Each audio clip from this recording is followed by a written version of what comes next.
Okay, good afternoon, everyone.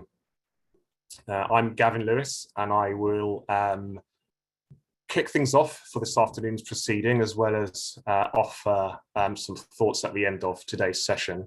So I think we should have, well, 700 of you have signed up to attend, and I'm looking at the participant counter now, and it is going up. So I do hope we hit or even exceed that number.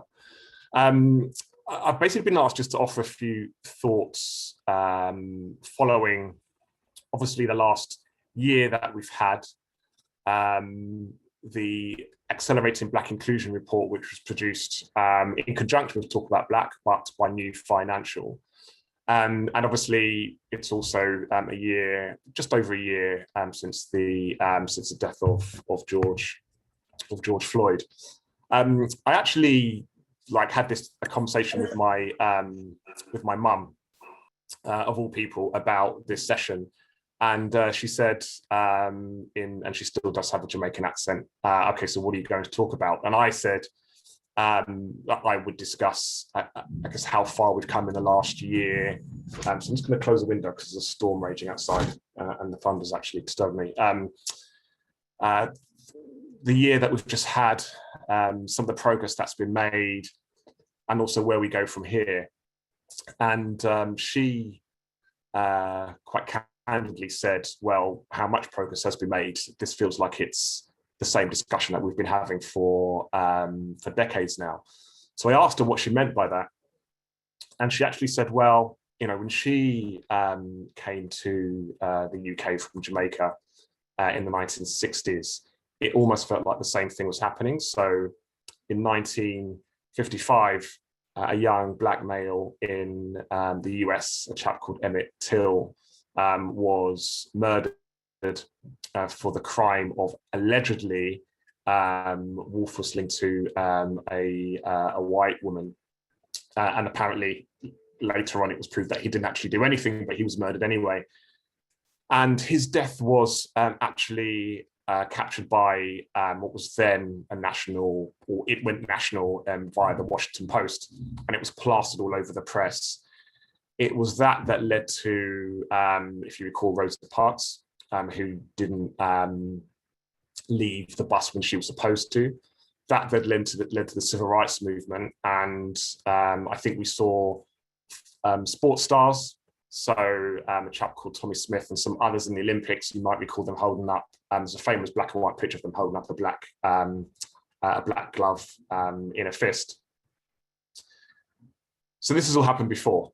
She then said, well, actually, if you don't think about it, when you were young, I remember the Tottenham riots. I remember Rodney King and his beating getting captured on film. I then remember Stephen Lawrence getting murdered. I remember more riots, and now we are here again with the death of George Floyd. Sports stars coming out and saying, actually, things have changed, it being captured on social media. So she really posed a question to me, actually, like what's the difference now? What has actually happened? And it's a bit difficult because, she was a civil rights activist, and she fought really hard for change. And she's sitting down in front of her son saying, well, actually, nothing has changed. At that point, my daughter, who's 8 years old, she walked into the room and asked what we were talking about. This is a whole other discussion, but we've really yet to have the race conversation with her. I want her to have a very different childhood to one that I had, and I want to shield her as much as possible. But I know that as a black woman, it's something that she's going to have to eventually confront. And what really scared me was the fact that in 20, 30 years' time, I could be having the same conversation with her, and she could be saying, it's a time for change. And I would be saying, actually, 20 years ago, we were in this situation and nothing did. So at times it feels like we have made progress, but at times it feels like this is almost Groundhog Day. And if you want to really get the most poignant example, yesterday I was, like most people, I'm sure, was watching the football, and I'll declare that I'm an Arsenal fan. And my heart sunk when Bukayo Saka went up to take the penalty. Yeah, because he's an Arsenal player, and I was very fearful about a 19-year-old kid that's been with the club since he was 7 years old missing. But really, it was Marcus Rashford, Sancho, missing the players, and it was like, oh, 3 black players have missed, and what are we going to face? And then I wake up this morning and they're all suffering racial abuse. So, have things changed? Have things changed, or actually, are we living in a cycle where we've barely scratched the surface of this issue?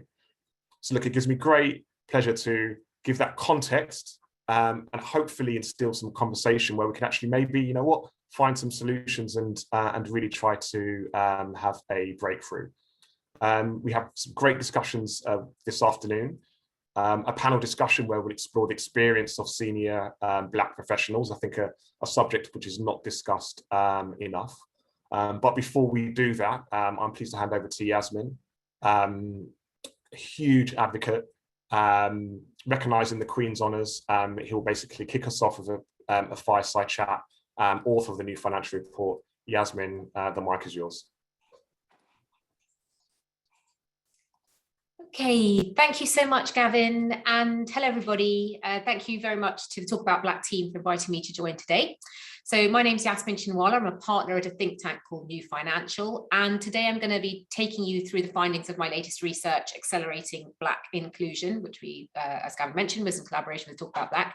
But first, I'm going to be hosting a Q&A with Charlie Gluckman, Head of Redress and Consumer Insight at the Financial Conduct Authority.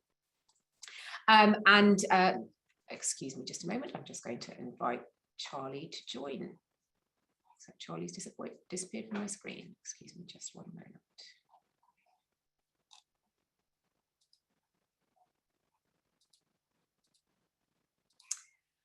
Okay, so, and what Charlie's going to be talking about is the SEA's fascinating research into how customers experience and interact with financial services and how that experience is different for people from ethnic minority backgrounds. So good afternoon, Charlie. Hi, Yasmin, and just want to say thank you very much for inviting me along today to talk about some of the research that the SEA has done. Thanks, Charlie. Can I ask you just to kick off by introducing yourself a little bit and your role at the FCA? Yeah, of course. So my name's Charlie. I've been at the FCA around 7 years, working at the National Audit Office before that. My current role is as Head of Redress and Consumer Insight. So it's one of the departments in the Consumer and Retail Policy Division here at the FCA that responsible for the policy across all consumer and retail sectors. The department, the Redress and Consumer Insight Department, has a number of functions, but one of which, and the one relevant for today, is the Consumer Research Team, sits in the department. And really that team's around undertaking research to understand the realities of the financial lives of consumers that we're charged to protect. And the results that we use informs our analysis of the markets that we regulate, aims to understand where consumer harm is, how we prioritize our resources, and ultimately provides a good evidence base for our regulatory interventions. So that's a bit of the background there. And can you tell me a little bit about the Financial Lives Survey, because that's it's really such an interesting piece of work, and I'm a huge fan of it, and I'm trying to I really encourage all of you that are on the call today to do have a look at the SEA insights into this. It's a long piece of work. It's 200 pages, but there's lots of little blogs about it that can help you understand some of the great nuggets in there. But Charlie, if you can just tell us a little bit about the Financial Lives Survey, please. Yeah, absolutely. So Financial Lives is our flagship tracking survey of UK consumers. So it's a unique survey. It provides a wealth of information about consumers' attitudes to managing their money, what financial products they use, and their experiences of engaging with financial services firms more generally. We've conducted 2 waves of the survey so far. So the second wave was in February 2020, where we interviewed over 16,000 UK adults. That was done unintentionally in February 2020, but what it did do was provide a baseline picture for consumers' finances and their ability to deal with financial shocks ahead of the COVID pandemic. As a result of the pandemic, in October, we conducted a further 22,000 interviews that asked consumers about the initial impacts of the pandemic. And we published the results of these surveys, as you mentioned, quite a long report, but in February 2021. And those are available on our website. I would also just quickly say that we make the data available externally. So it's available through the Consumer Data Research Centre, so you can obtain the data online. It is obviously a very large and complex data set, but it is available. But as you say, we've also published a series of articles that look at different impacts of COVID-19 on different types of consumers. And these are available also on our website. If you search FCA Insight, it's a dedicated website with different blogs and articles of interest. And one of these articles looks specifically at financial impacts in relation to ethnicity. Now that we've come to sort of the nub of why we've invited you here today. So can you tell us about, what does the survey tell us really about the differences in ethnic minority groups' experiences of financial services? Maybe if you can start with how different groups use different financial products. Yeah, and sure. I'll put the link to the Insights article that Charlie just mentioned. I'm going to put it in the chat for everybody as well. Oh, thank you. There are two things I want to say at the beginning that kind of contextualize the findings, really. So first of all, it's really important to note key underlying differences in the ethnic groups that make up the UK population. The reason why that's important is these, of course, impact a person's finances and the way they interact with financial services markets. So what we see in the UK population is the ethnic minority population in the UK is younger. So 46% of adults from ethnic minority groups are aged under 35, and that's in comparison to 20% of white adults. And for the population as a whole, older age groups tend to have more assets than younger age groups. So that's an important context. Before I start, just one other point I wanted to bring up is that we recognise all consumers are unique, and we talk a lot in our results and how we report it about ethnic minority groups. And we appreciate that there's a large amount of diversity within that label, I guess, in the UK. So the reason why we usually focus on ethnic minorities as a whole group is essentially to do with sample sizes. So and where sample sizes permit, we do look at outcomes for more granular, kind of more specific ethnic groups within that. And the only other thing I would say is that the results that we've got to share today, they're all statistically significant results. So I can talk about. I thought I'd start by talking about investment products, and then maybe go on to pensions. So if you compare the differences of ownership of investment products before the pandemic, 27% of adults from an ethnic minority owned an investment product, and that's excluding property and other real investments like jewellery or cryptocurrencies. And that is compared to 35% of white adults. However, what we see is that a higher proportion of younger adults from an ethnic minority have any investments than white adults of the same age. That's 23% compared with 17%. And then we look at the impact of the pandemic. So since that has begun, there have been significant differences in how the two groups have used those investments. So a higher proportion of adults from an ethnic minority is 15%. Who had any type of investment product have moved money into cash because of concerns about market volatility, and that's compared to 10% of white adults.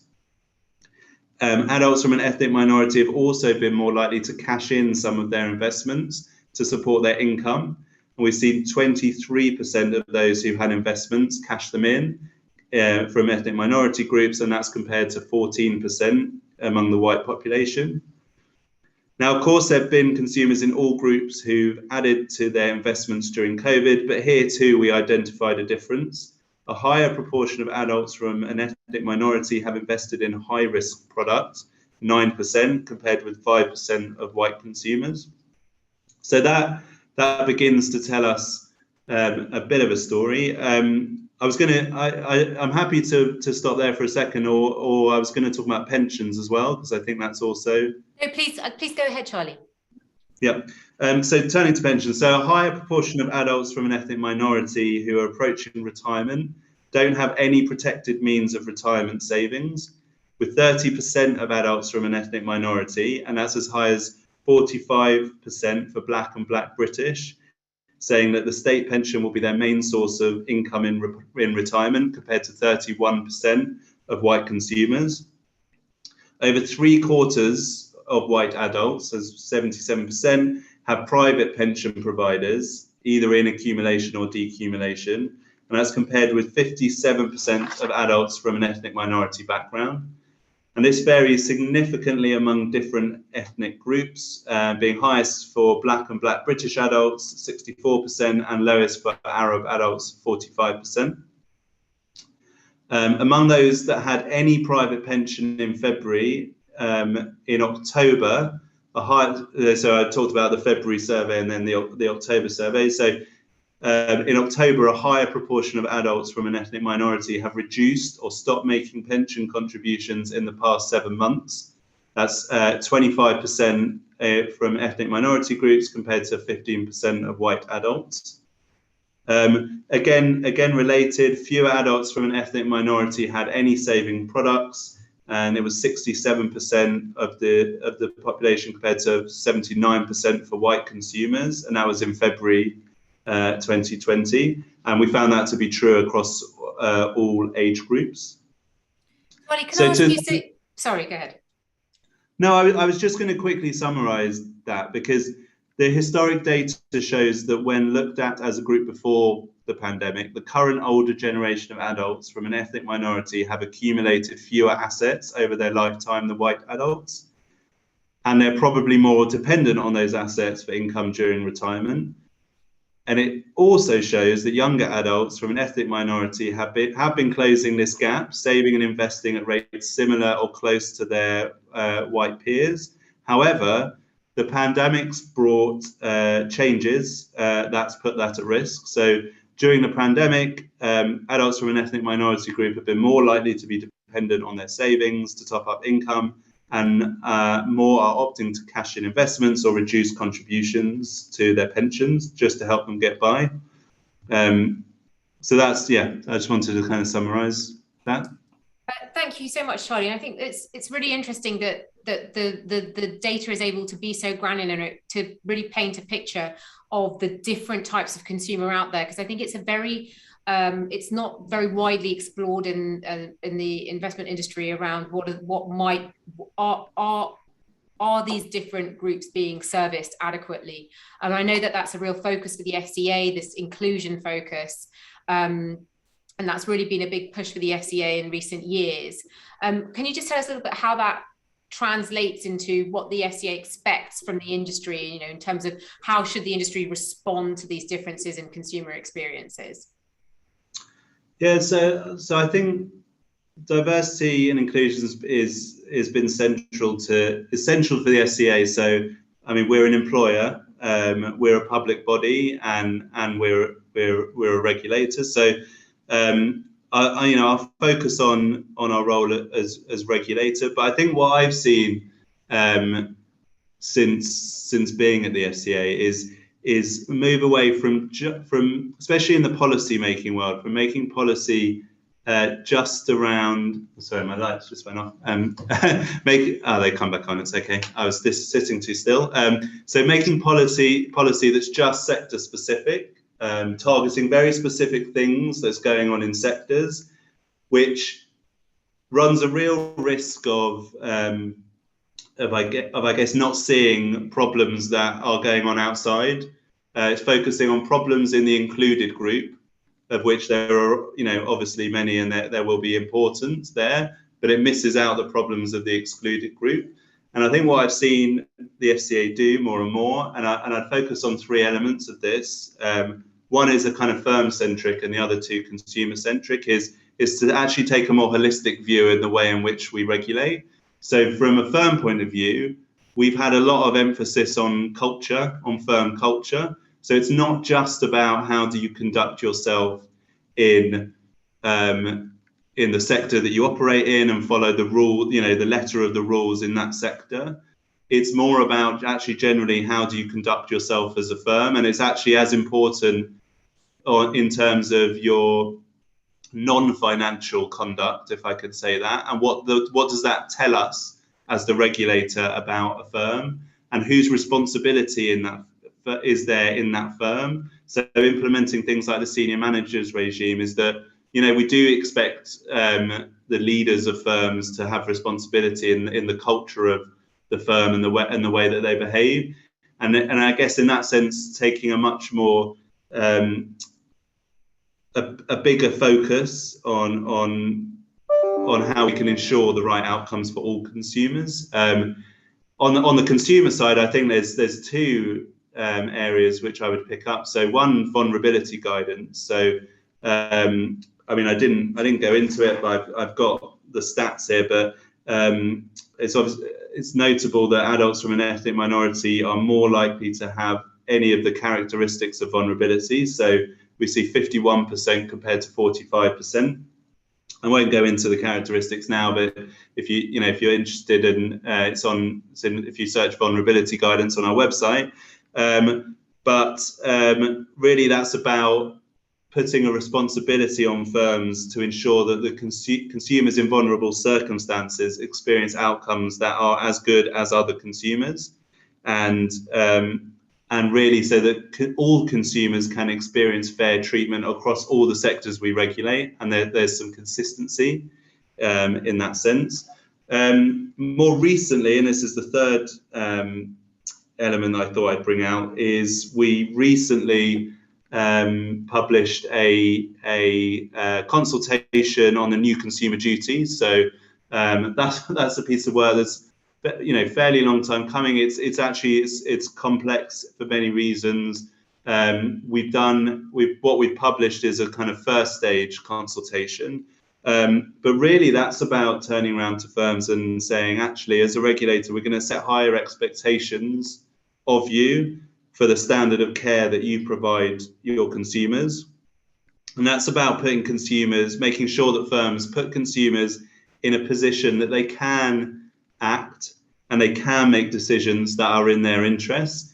And I think what kind of unifies those two consumer-centric pieces of work and why Financial Lives is really important is that we're actually turning around to firms and saying, we expect you to know your customer base, and we don't want to see you kind of targeting one customer base at the expense of another customer base, or not taking into account the needs of different customer groups because you're only focusing on the most profitable group or something like that. And actually what you need to do is understand all of your consumers that you might be serving, all of your potential customer base, and the way that you conduct yourself, the services that you provide, the communications that you put out there are all take that into account, essentially. And I think for especially for investment management, there's a wider consumer base than ever with the advent of auto enrollment. We've had a couple of questions come in through the chat. What's the percentage of minority ethnic population that is financially literate? I don't think you have that answer to that, but I think it's part of I guess it's part of the discussion, and it might be something that the panel touches on later. Is there a difference in financial literacy and sort of people and how people make choices? And another question that came in that might be a little bit more straightforward to answer around what do you know if the proportion of the minority groups in the sample size, Charlie? I don't actually have that data at my fingertips. Off the top of your head. Don't worry, it's fine. That's fine. We can always go back to the individual that asked that question. Yeah. It's really interesting to think about this consumer perspective and sort of I guess it's the client perspective, in both in terms of the vulnerability angle and financial inclusion and servicing a customer need that is currently unmet, but also around thinking about this consumer group that is underserved, that could be better served because of the types of products available to them. So I think there's both parts of that. It's sort of widening the net for potentially for the most disadvantaged, but also thinking about how can more of these groups be encouraged to participate more in financial products to their benefit. But finally, Charlie, if I can ask you, everybody watching and listening, you may or may not be aware that last week the FCA published a really, really interesting discussion paper. It's really quite groundbreaking. It's basically talking about asking, it's a sort of beginning of a consultation process, I suppose, on how the regulator, and it's in collaboration with the PRA, the Prudential Regulatory Authority, and the Bank of England, how the regulators want to create a framework for diversity data disclosure for regulated firms. So, Charlie, if you could, if there's anything that you can comment around the discussion paper and sort of how... Sure. No, absolutely. So, just the two questions that you asked before, if you look at the Financial Lives report on our website, you'll find the answer to those questions. Thank you, Charlie. But yeah, the discussion paper. So it's really across FCA. Well, it's a cross-authority initiative, but in terms of the work the FCA did, it's across FCA piece, and actually the team in the department were involved in that. So there was a literature review published alongside the discussion paper as well, which was authored out of the consumer research team as well. So really the discussion paper is looking at exploring how do we improve standards of diversity and inclusion across the firms we regulate. And it does talk about the importance of data, and also what are the options. It's kind of starting a discussion around what are the options for driving change through our policy making powers. So I guess the premise, diversity of thought helps reduce the risk of group thinking and decision making, and it can also encourage innovation, which improves outcomes for consumers and across markets. So whilst what we've seen is initiatives and steps that have been taken to improve diversity and inclusion, and we have seen progress made, I think the discussion paper acknowledges that it has been slow, and in some cases actually is signs of it going into reverse. So clearly more needs to be done. And what we want to do across the authorities is improve diversity and inclusion in financial services, so that financial services better reflects those that the markets serve. So in the paper we've set out a number of potential policy proposals, recognizing there's not a one-size-fits-all approach, but suggestions include things like targets for representative boards, senior management accountability for diversity and inclusion, firm-wide diversity and inclusion policies, that I guess demonstrate commitment and enable firms to be held into account. To be held to account. So the discussion paper closes on the 30th of September. We really welcome it. This is a chance to say there's 315 people there. So, the more people that respond, the better. And we'd be really interested in hearing feedback. It's on our website. In terms of next steps on this, there will be a one-off data request later this year. So we'll be going to firms and asking for data, but we're targeting consulting on firmer proposals next year, so in 2022. Charlie, thank you so much. There's so much that we've covered in a very short space of time, and I'm so tight on time, and I have to get to presenting the research as well. But Charlie, thank you very much. Really appreciate it. Thank you very much for having me. Okay, thank you, Charlie. So now, at great speed, at a rate of knots, I'm going to whiz you through the findings of New Financial's Accelerating Black Inclusion Research. I hope that the research that I'm about to present and some of the context that Charlie's just provided is going to really set the scene for the panel discussion that's going to come up after us. So this research focuses on the progression of Black colleagues into leadership positions in UK financial services. And we very deliberately sought to focus on progression issues because much of the industry's response so far has been targeted at entry-level programs. And we interviewed more than 30 of the most senior cohort of Black professionals that we were able to reach. And I think there are some probably in the audience today. And we set out to capture their experiences in response to George Floyd's murder, their involvement with the Black inclusion agenda and how it's changed over the past year. And we just discussed their career trajectories, both to understand the barriers they faced, as well as the organizational actions that could better support their career progression. So it was trying to be quite action orientated as well.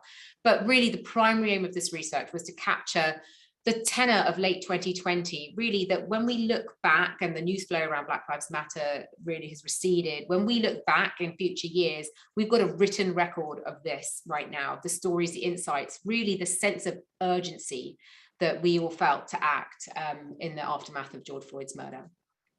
So we started off by setting the scene. In the interest of speed, I'm not going to go into great detail on this, but the pressure on improving diversity in financial services is really across the board from multiple stakeholders. And you just heard from Charlie at the FCA.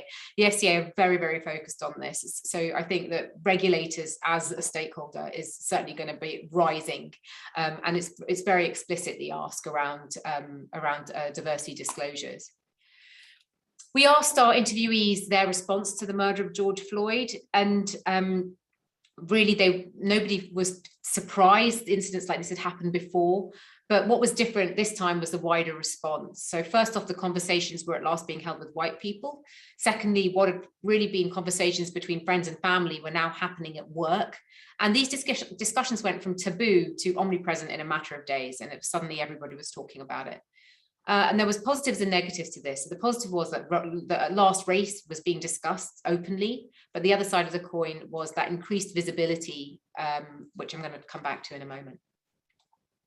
We also looked at the sort of corporate response to George Floyd. We looked at public statements from a sample of about 50 financial services firms, and we hosted a series of C-suite roundtable discussions. And we were trying to explore the level and type of communications from firms. The long and short of it is really they were very, very nervous around making public statements. The discussions on race are still quite immature. And we really left us with a sense that there'd been a missed opportunity for firms to show their commitment.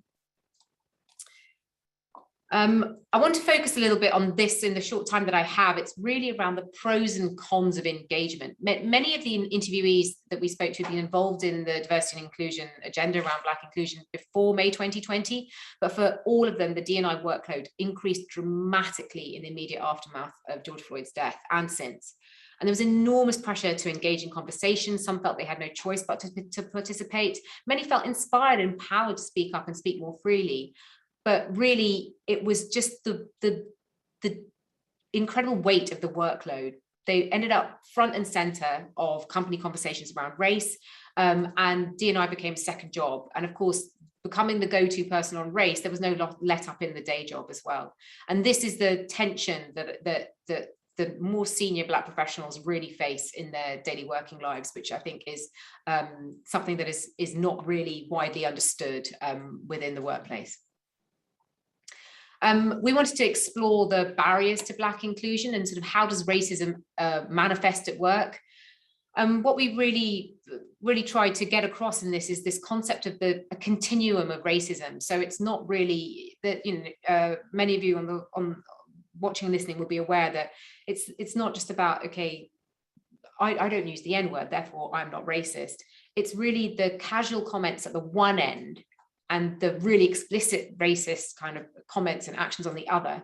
Is that the subtle racism is much more common, and it has a cumulative effect of creating a hostile working environment. And I've included some examples on the slide that you can see, but it's the likes of, oh, you weren't what I was expecting, you didn't sound Black on the phone, being mistaken for a more junior colleague or for security. Where interviewees did face racism and discrimination, they really rarely raised it at the time or reported it afterwards because they felt that they wouldn't be taken seriously, or they tended to deflect with humor or ignore it. And really what that turns into is code switching, where these individuals felt they had to adapt their behavior to improve their chances of fitting in. And it takes a huge amount of mental effort to do that. And again, this is something I think the panel is going to touch on later. And then what we end up with is this feedback loop. So just as racism in the workplace is a product of racism in society, systemic racism is a product of the processes and systems designed and built by and for that dominant group. And that's definitely the case within organizations. So it really is crazy to say that racism exists in society, but it doesn't exist in the workplace. The two cannot be separated. We also asked about barriers to progression. So there are some on the slide here, and everyone in the audience will have been circulated the link to read the research in full. I'm just going to whiz you through sort of 3 top ones, which is really having to be perfect.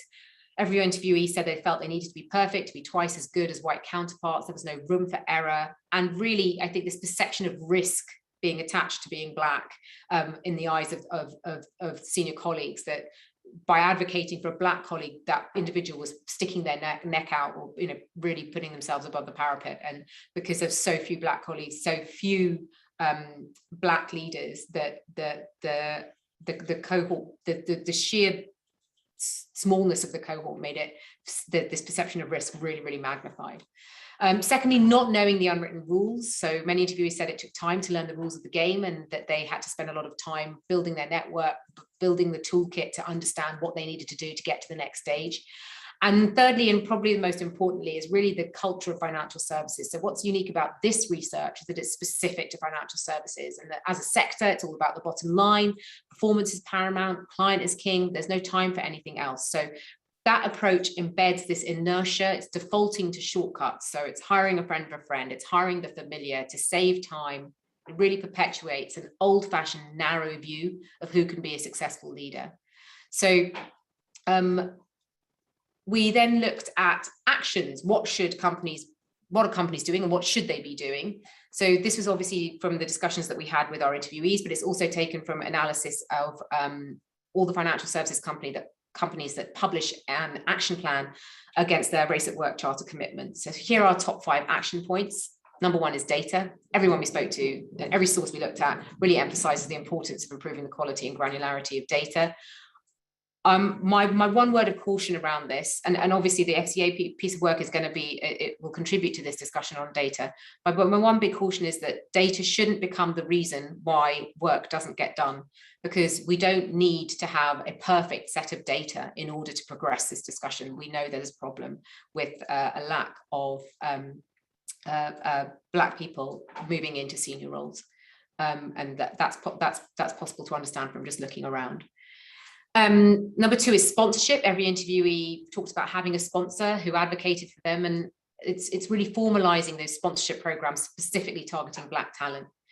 Thirdly is role models, really seeking out, recognizing and supporting, raising the profile of Black role models, and having them publicly, internally and externally set up as subject matter experts, so that it's not just a Black face being rolled out to talk about diversity and inclusion issues, or a Black History Month.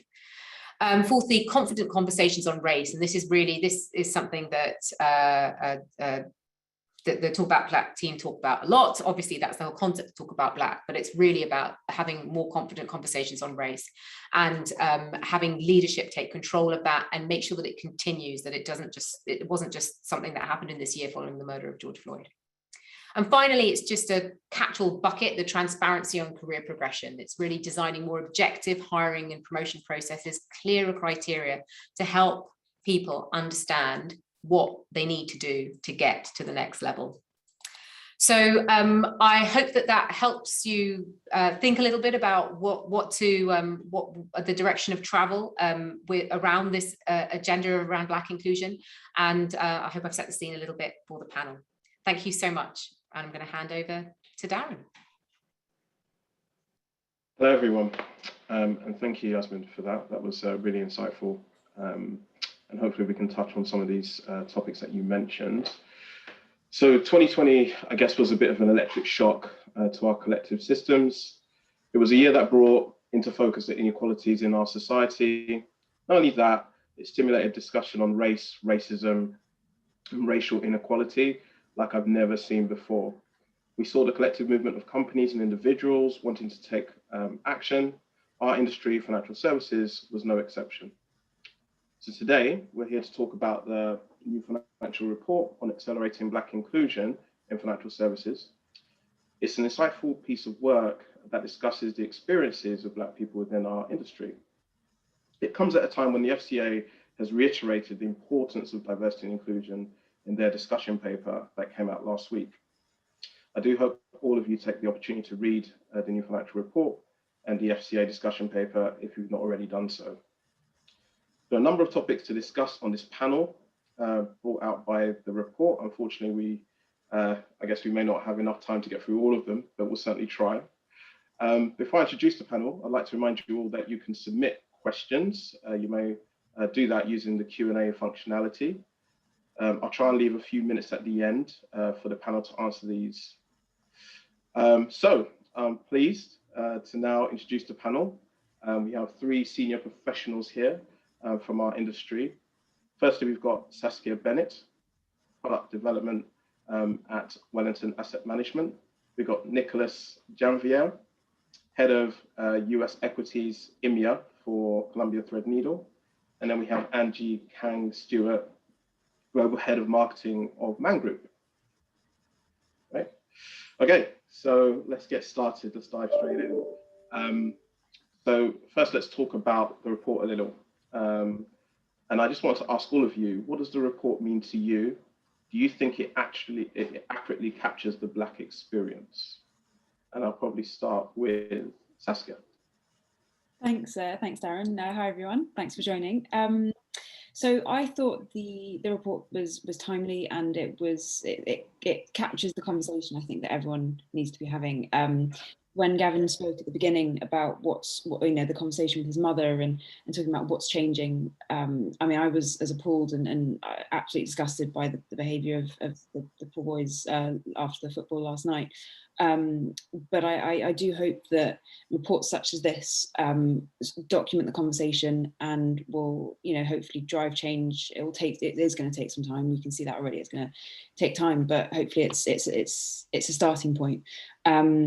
I thought that how it picked up on the business case. Again, this goes back to what Charlie and Yasmin were talking about. That if we have a more diverse workforce, we not only better represent and can relate to our customers, but we'll hopefully have a happier and more fulfilled workforce, which I think is crucial.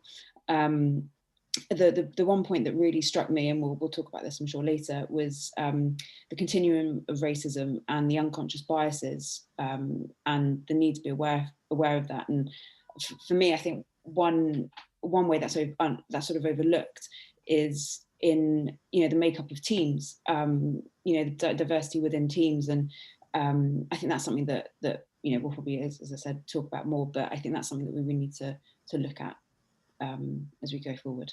But, yeah. Great, thank you, Saskia. Nick, do you want to go next?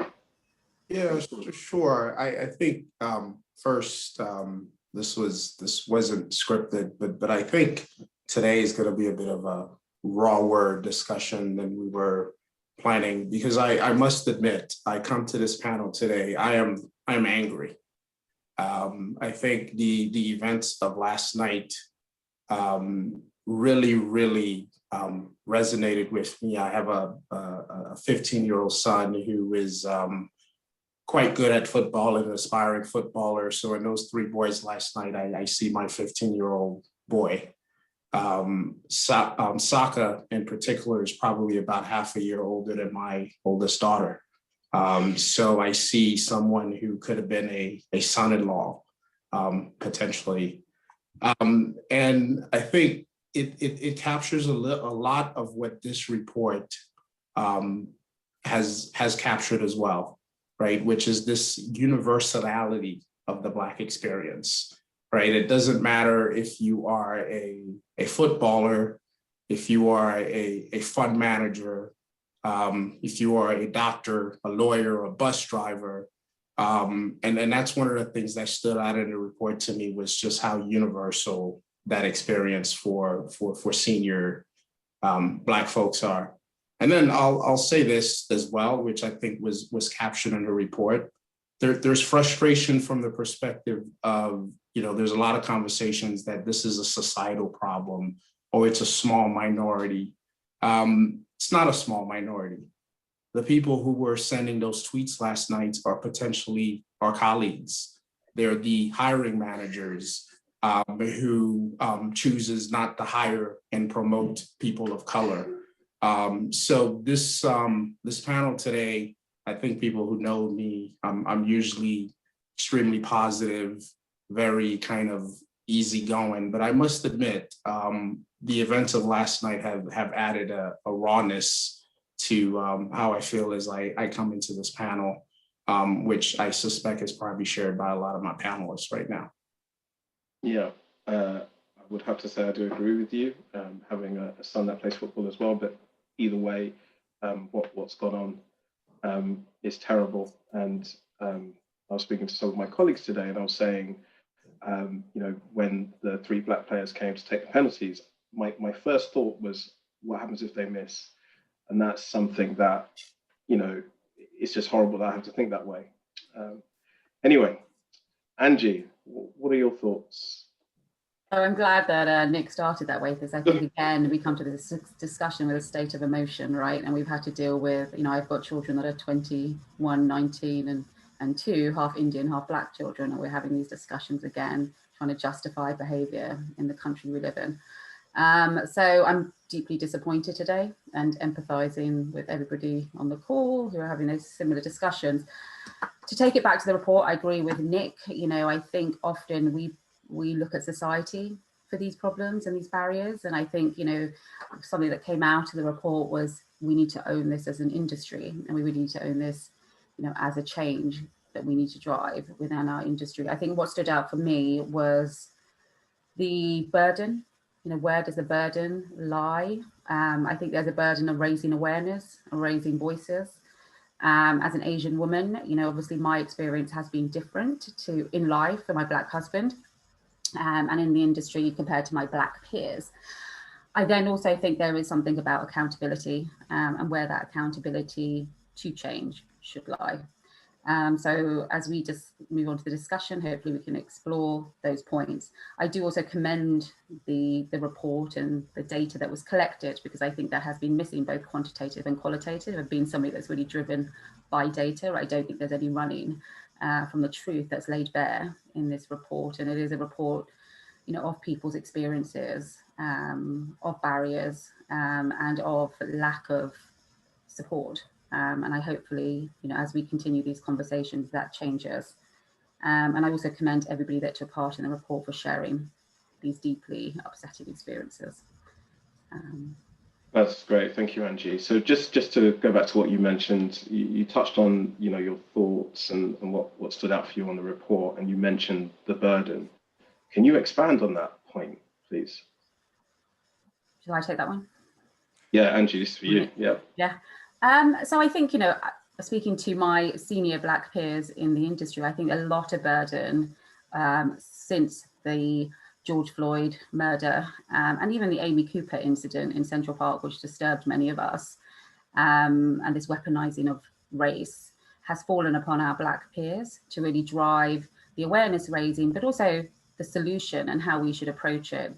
And also to keep the conversation alive, as we often get busy, but this is alongside having a day job, making sure they're performing, against their peers and themselves. And, I think it's often when it comes to change, it's been driven by those that are being inflicted rather than those that control the system. And I think I raised an analogy to you guys last week, which was, if you look at the deconstruction of apartheid in South Africa, Nelson Mandela and many Black leaders raised awareness, but it wasn't until de Klerk, who himself was a raging conservative, helped dismantle a 300-year regime of white supremacy in South Africa. Change cannot come, the burden cannot be borne alone by those that are suffering. It must come from leadership who is driving and wanting change, and to change systemic racism in our industry, it has to come from the most senior people in this industry. So really it is a call on them to be brave to embrace change and to drive the agenda. Thanks. And Nicholas, what do you think about that? Yeah, I suppose the thing that I always say is, as much as I agree that, I think it's rather unfortunate and pretty unfair, frankly, that this burden of doing the work falls on the Black colleagues. But I suppose for me, at times when I'm trying to be a bit pragmatic, I ask myself, well, if not me, then whom? I don't exactly see a lot of people who are raising their hands to take on these challenges, but I do agree with Angie. I think that where for me as a senior Black investor in my firm, I think where I can have a lot of impact is by holding people accountable, because there is a voice that comes with seniority. There is a voice that comes with being good at your job that I want to make sure that I now utilize to drive change for the people who are coming behind me.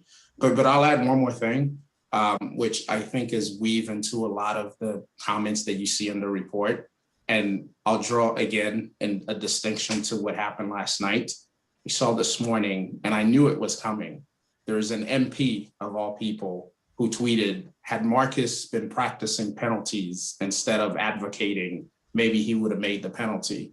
And I can't help but, think, oh, so the day when I'm no longer first decile, is that what my colleagues, what my clients and what my peers are going to think, right? That had I not been focusing on driving change in our industry, then maybe performance would have been better, right? And I think that's a burden that frankly, it's an unspoken burden that I know every single one of us carries, right? Because that there is just a group of people that once things have gone awry a little bit, they're going to draw a straight line to your advocacy as to why you're not quite as sharp with the day job, which happens to everyone.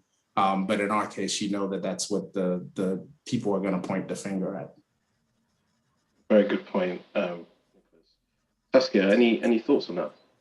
Yeah, I think that how we're talking about the burden and Nick, what you said just there about as soon as if you have the burden, then you potentially drop the ball on the day job. You're doomed for failure, right? You're gonna your professionalism is being undermined potentially by the having to be by being distracted from the day job.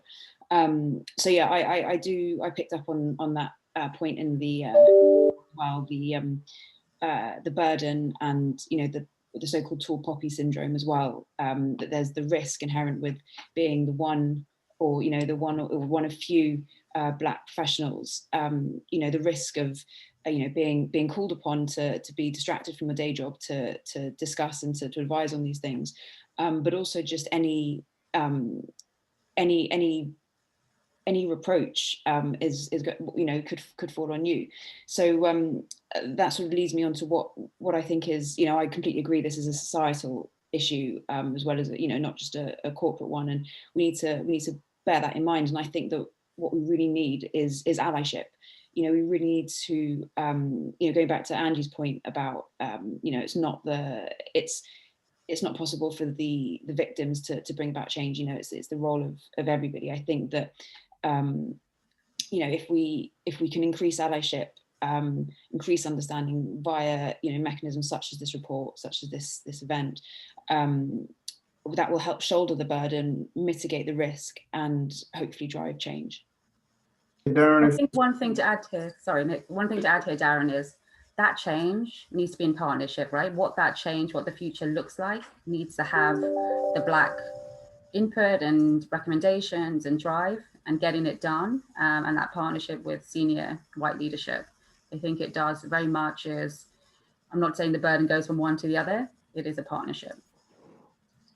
Yeah, I suppose the last thing that I was going to add, Darren, is as much as we talk about allyship or shift of the burden, for me, at least in terms of the way, one of the ways that I've always thought about this, however, is there is a uniqueness to my story, to my experience, that as I think about younger intern coming into Columbia Threadneedle or whatever firm it may be, a younger Black person, I also feel a great sense of duty and ownership to say, who can teach this person what it's like to walk in these shoes better than I do? And I know that that's controversial, and some people would say that that's a bit self-defeating, and maybe you're putting things into someone's head that don't need to be there. But my view on this is these experiences, these things exist, and I've lived it, and I always feel a bit of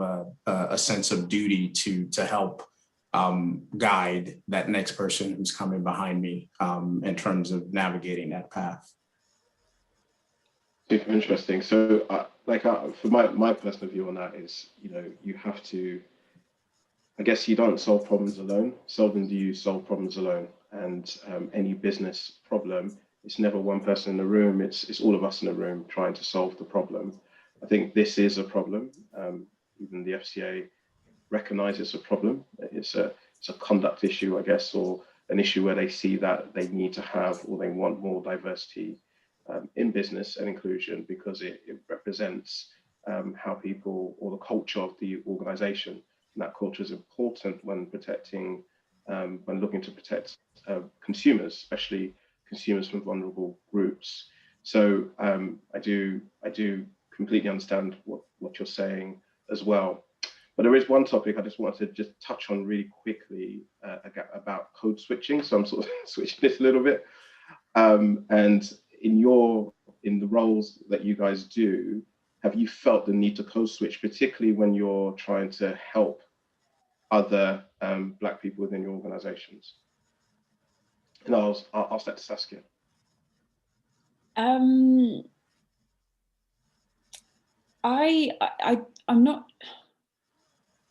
not consciously. I'd have to. Sorry, this is taking me a little while. God, I need to think back, because I think it's. So I think code switching is. I think it can be very conscious decision, but I think that as well it can be. I mean, I find that I code switch potentially with different groups of friends, different people interacting with. So I think it's something that I'm guilty of. I'm just trying to think if it's a race related if there's a race related trend or driver. I can't think of anything off the top of my head, I'm afraid. Angie, that's fine. Angie, just thought it was mentioned. I've probably been working a lot longer than Saskia, so I probably have more than a fair share of stories. And anybody who wants to hear those, we can have a drink one night and go into those. But for this conversation, yes, numerous times. I think, I personally I've been a typical Indian girl, right? Get your head down, work 10 times harder than anyone, don't complain, don't ask for a pay rise. If good things come to good people. Unfortunately, life is not so linear. And I think one of my regrets through my career has not been sometimes standing up for my Black peers, or when I tried to hire a Black person during time, and also for changing my behavior to fit. And I don't like cultural fit as a term, right? Because I think it suggests exclusivity. And I have heard many times during my career, this is the way we do things. This person's not a good cultural fit. To me, that is the opposite of diversity. That means it's not dynamic, it's not evolving, it's not inclusive. And when firms go on and on about their culture repeatedly, it does set off an alarm bell in my head. And I have to say, a few times that I have suffered from that, I've even become insecure myself and questioned my abilities. And I've seen that happen to Black peers, even worse, time and time again. And I've seen, I've spoken to Black men about how they try to shrink themselves from their 6'3" frames and become smaller, become invisible, so that their physicality is not an aggressor in the workplace. I've had Black women who don't want to be perceived as angry women change their behavior, soften the way they speak, or change the way they speak. And I've had to justify that to people I work with, like justify why somebody from East London may speak differently, and does not really affect how intelligent they are, or speak to firm, people within a firm about hairstyles are not really indicative of professionalism. And unfortunately, I've had those conversations more times than I would like to say. So I think this feeling of difference does not stem from overt racism. It is much more subtle. And I think what this report conveys is that that's not acceptable, and it is a form of racism, and it is something that we need to tackle. And as an Indian woman, I think with Black children with Afro hair and all the concerns that they have, the lack of representation in our industry and trying to attract young people into this industry, we need to have a culture, if you want to call it that, that is an ambition to be inclusive, to be truly inclusive. And I think therefore firms' cultural statements should be about aims and objectives rather than what they are, which I find is usually based on nostalgia in the past. Nick, any comments on this? Yeah, I think certainly early on in my career, I was very guilty of code switching. In some ways, I think it's inevitable when someone comes into a group to want to conform to be like the majority group, because your sense is that by being like this group, this is what's going to lead to social acceptance, and that's what's going to lead to professional success. I certainly can identify with that, but I'm also just as happy to say not anymore. Look, I am who I am. I am unapologetically who I am. I'm an urban Black man. I love hip hop, right? I am who I am. And if someone thinks that those characteristics make me any less good at my job, more and more now, my response to that is, well, Google my name, right? So I think, I'm lucky that I've come to a place in my career where I'm really comfortable with who I am. But my counsel to younger professionals would also be, don't be so hard on yourself. There's a degree of comfort that comes in time. There's a degree of comfort in who you are as a professional that comes because you have accomplishments, because you have a track record.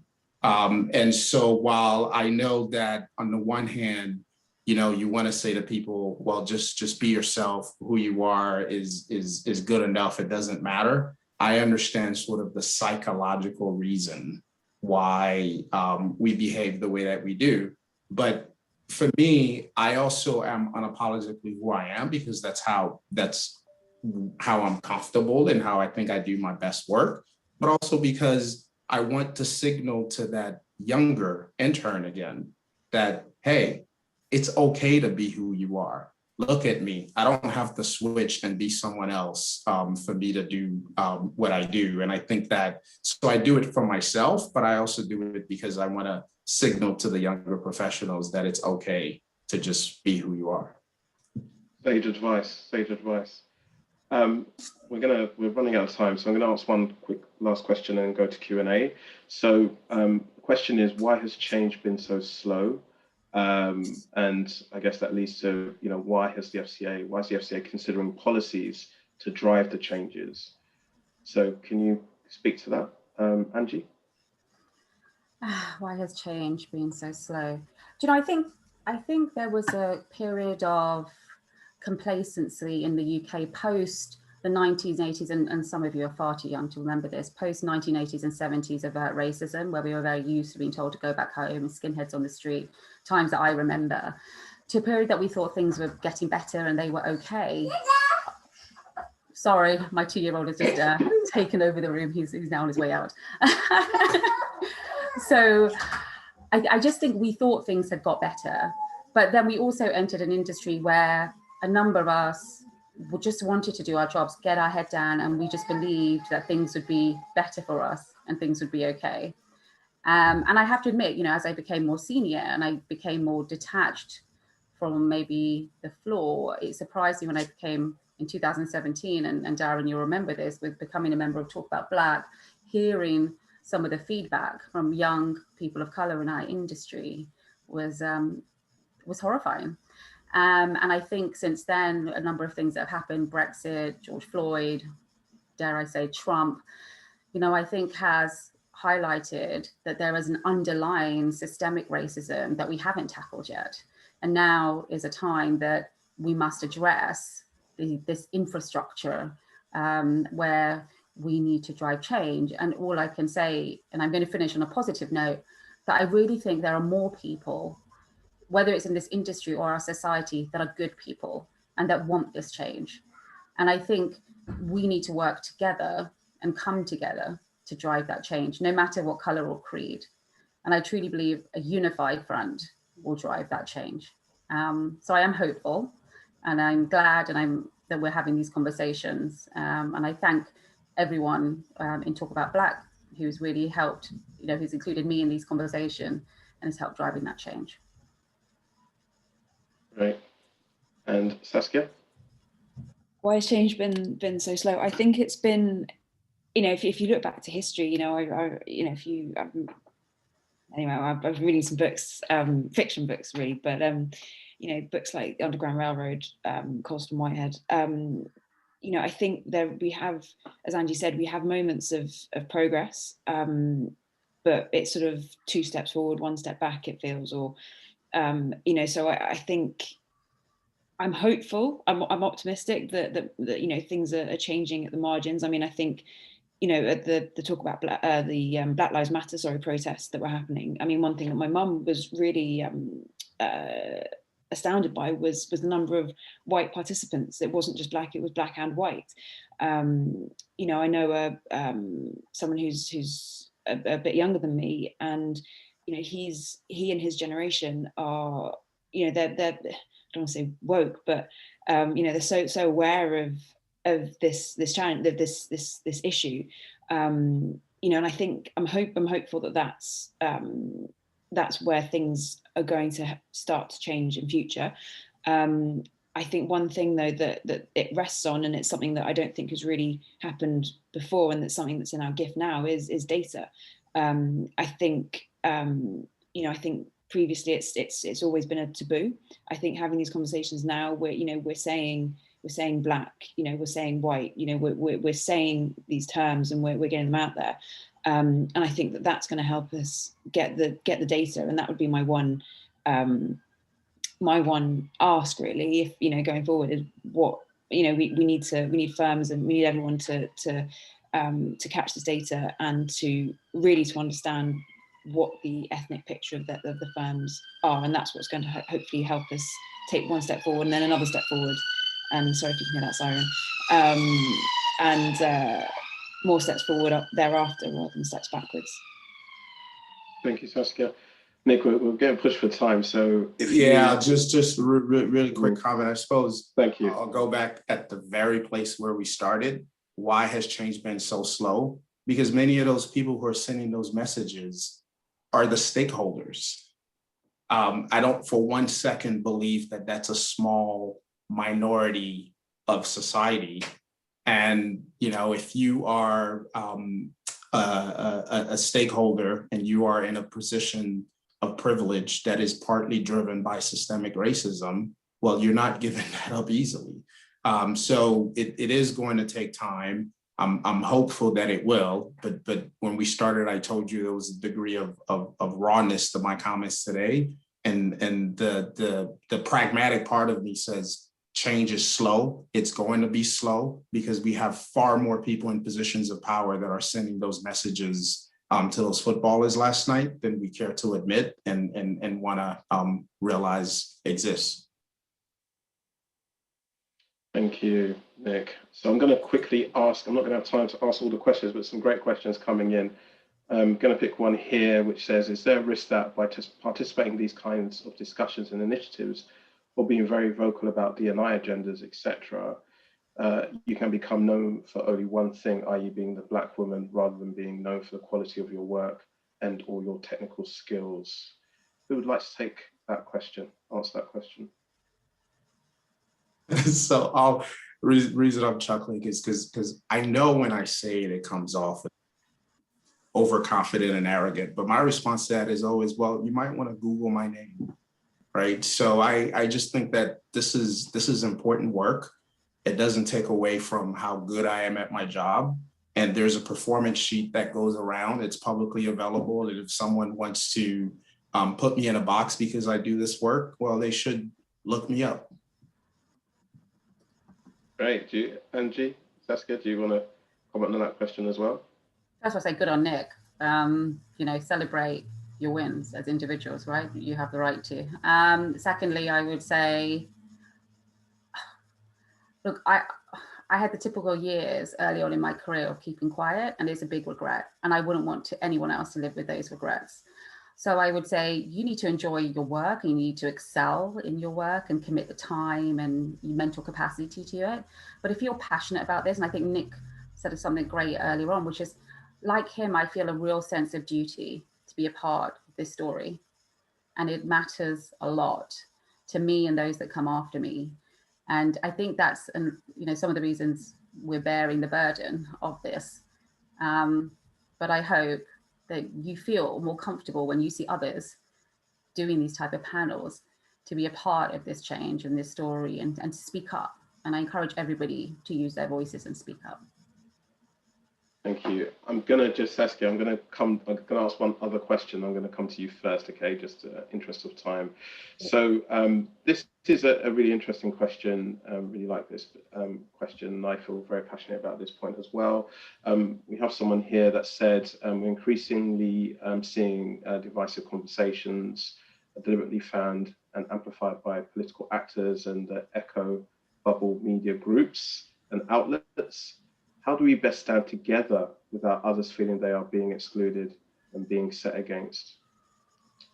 So Saskia, do you want to talk about that? Sure. So just want to make sure I've answered the question. So it's how do we stand together in the face of I think it's saying obviously the way the media portrays things, or the way some people may go about this conversation, is sometimes may exclude people. So non-Black people, for example, males, etc., white males, etc. How do we make sure that everyone is included? I think that's what the question was asking. Cool. Well, I mean, my personal response to that is everyone's invited. You know, this is a huge conversation. You know, my arms are open. You know, I certainly hope that you know, anything I say on this topic, it doesn't exclude anyone I'm speaking to. I think we just need to keep having the conversation. You know, I don't know if anyone saw the John Lewis video they did at the end of last year. They had a number of their ethnic minority colleagues speaking about sort of what's acceptable and what's not. And I think, you know, if fear is what's making you know, people feel excluded, if fear of saying the wrong thing is making people feel excluded, I think we just need to enforce the fact that, you know, we can be a safe place. You know, I think there's a difference between saying the wrong thing with intent and saying the wrong thing by mistake, and being prepared to learn from that and you know, remembering it for next time. You know, it's like an innocent mistake that can be corrected. So I think that it's all about creating a safe space, really, for everyone to participate in the discussion. Right, Darren, if I can add one thing to this, I think we also have to be thoughtful about giving too much credence in how people use language. Because what I also find is that people who are interested in the status quo view you saying, I believe we should strive to provide opportunities for all people, as divisive, right? And so, you know, I hear this conversation all the time around divisive conversations, that somehow the footballers, again, standing up against systemic racism, were being divisive, right? So as much as I want to be sensitive and include everyone in the conversation, I'm also not interested in shutting down the conversation, because people who are interested in maintaining the status quo will use language that you know, sort of play with your emotions, right? Because none of us want to be viewed as divisive. If saying that my son shouldn't be racially abused, or that my daughter should have equal opportunities in the workplace is divisive, then I'm going to be divisive all day. Thank you. I'll finish my points down. I think there's three things for me. There's data, because especially quantitative data does not lie, right? So I remember somebody saying to me, Angie, I know we're talking about the Black question a lot, and everyone thinks people are being promoted on the basis of the color of their skin, but the data shows that we are far from where we should be. So the data does, validate that we need to keep pushing these points. The next one is empathy, and that's both sides, right? Really trying to understand the experience of each other and what concerns each other, maybe, trying to walk in each other's shoes. On our side, there's a lot of education. Like many people on this panel, race dictates everything in my family, where we work, where we talk, where we send our children to school, where we go on holiday. Like, what does that really feel like? And then finally, be comfortable with the uncomfortable. And I think that's to Nick's point. Let's not have the conversations just because we're uncomfortable. Excellent point. Let's not the double negative. Let's not, yeah. Let's not have the conversations. Excellent point. All right. Look, it's been great having all of you speaking. You've made my job so easy. Thank you so much for your insights. I hope everyone listening enjoyed that. There's a housekeeping point. I forgot to introduce myself, so I'm going to introduce myself for the person that mentioned it. So my name is Darren Johnson, Chief Operating Officer at Impact Asset Management. Okay, good to meet you all. I'm going to now hand over to Gavin Lewis, who's going to finish. Darren, before we finish, can I just say thank you for hosting the panel. You're great. Thank you. No problem. So Gavin, I'm just going to hand over to Gavin. Gavin's got some final words. Thank you so much. Thank you very much, Darren. So, and our panelists. So it's over to me just to say a few words as darkness seems to have descended upon us. So I just thought I would maybe just read out some of the words which struck me as I listened to the panel conversation. The first was this idea of wealth and basically just the disparity in economic outcomes between minorities, particularly Black people, and the white majority. And it's interesting that the regulator is taking a look at this subject. I mean, above anything else, it just feels to me like this is like the one issue that our industry should be able to reconcile. Because the challenge is that, in terms of people's attitudes and behavior, I'm going to give you a slightly cynical perspective, which is having been doing this now five years, like out publicly in terms of talk about Black, but for the 40 odd years that I've been alive, I have to say I have a degree of cynicism about how much we can change people's beliefs. And I think sometimes this discussion does, get to a beliefs and values discussion. And I don't know how much we can change that.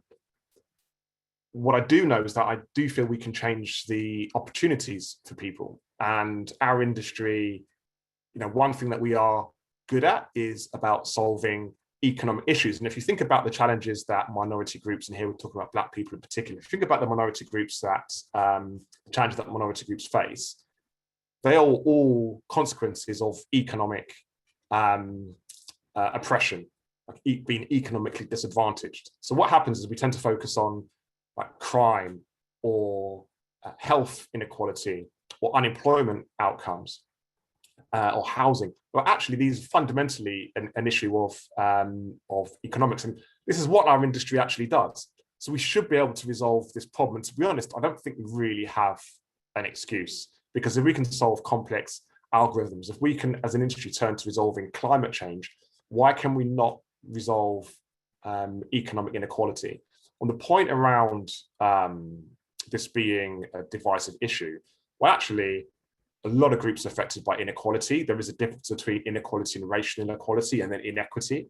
But I do think that we could actually rising tides lift all boats. So I think as an industry, we have to be honest with ourselves and say, actually, have we done a good enough job? Or are we catering just to the few that actually do have wealth? The other side of it then is what experience are people going to have? And this is where I think I have a greater challenge, because there are many communities. I mean, Angie talked about being like an Indian woman and coming from an Indian community, that comparatively Indians have better economic outcomes and less of the other inequalities, but that still doesn't stop them from facing racism and prejudice. And that's where I think we have to win hearts and minds. And I like think about the football match that I was watching last night, and my mum was watching it with me. I was watching it, and my daughter. That's 3 generations of Lewises all watching the match. And I didn't say out loud the thought that Darren had around, oh my God, 3 black footballers, what's going to happen here? My daughter didn't pick up on it. She's 8 and, she's innocent, and that's amazing. But I do think that, we have a window of opportunity. Unfortunately, it takes things like this for that window to be, or the blinds to be opened. But we have a window of opportunity to really get to grips with the attitudes that do exist in society. And as has been said, we can only do so much. So if you are curious, if you are an ally, if you're an advocate, please don't listen to this and then go back to your daily lives. Please have the conversation, because there's only so much we can do in changing people's beliefs and attitudes. It's down to you to go back to your families and friends and challenge this view. Talk about what's happening to the black footballers, for example, and raise it, and do it when we're not in the room, because we can only do so much. So look, thank you. I hope this has been a provocative and riveting and eye-opening discussion. And the new financial and FCA report will be distributed and sent out to all attendees. Do read it. And most importantly, if you're going to read any of it, read the solutions, because those are the things that really, really matter. Thank you, everybody, and have a great evening.